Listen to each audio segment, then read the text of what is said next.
So ideas, they're a funny thing for sure. With me, I either have a million ideas, admittedly some of them are not so great, and I have to jot them down like an absolute madman, or I can easily sit there for days absolutely stumped on what it is that I want to do next.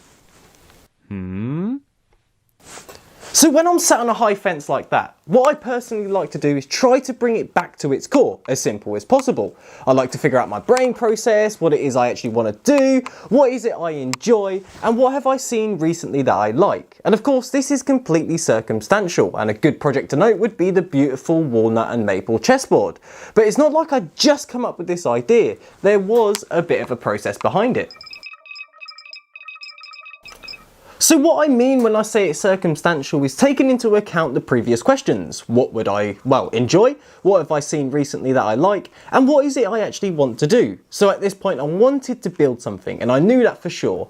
I was heavily into chess, I loved working with wood, I wanted to work with some power tools. So taking into account that I did not have a chessboard of my own, and the price of a walnut and maple chessboard was just so expensive that I couldn't actually afford to buy one for myself, and I knew that I could 3D print my own chess pieces, so I decided to build my own, and boom! That is my idea, and that was a bit of the process behind it.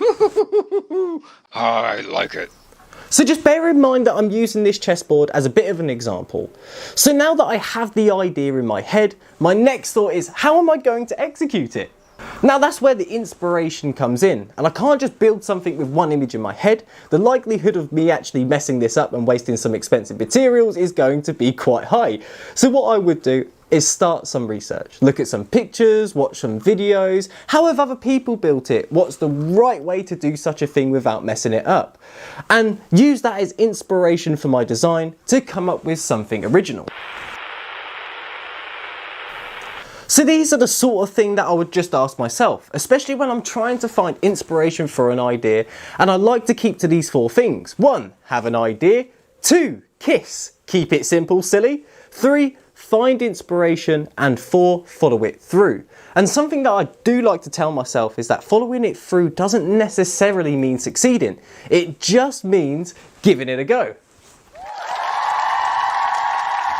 So these are just some of the things that I do, and of course I try to relate this to all areas of what it is that I'm doing, and to be honest, it really does help me a lot. But I suppose with that being said, that does bring me to the end of this video.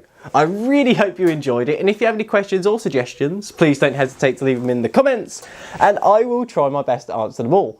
Anyway guys, I hope you have the most fantastic day, and I will see you later.